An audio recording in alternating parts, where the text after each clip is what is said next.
National ID on phone and government services in one app. Legit to guys, yung national ID natin pwede na nating i-download sa ating cellphone. Itong eGov.ph yan. I-download niyo po sa Play Store and mag-register po kayo. Yung sa akin po kasi registered na siya 5 months ago. Na-download ko na siya. Pwede niyo pong i-screenshot dito yung ID na ating PhilSys. Yan. Nakapag-set na po ako niya ng MPIN. And ma-access din natin yung iba nating eGov.ph services, no? Like PhilHealth, GSIS, BIR, SSS Pag-ibig, ayan, PRCE report.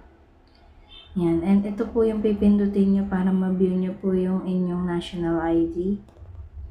Ayan.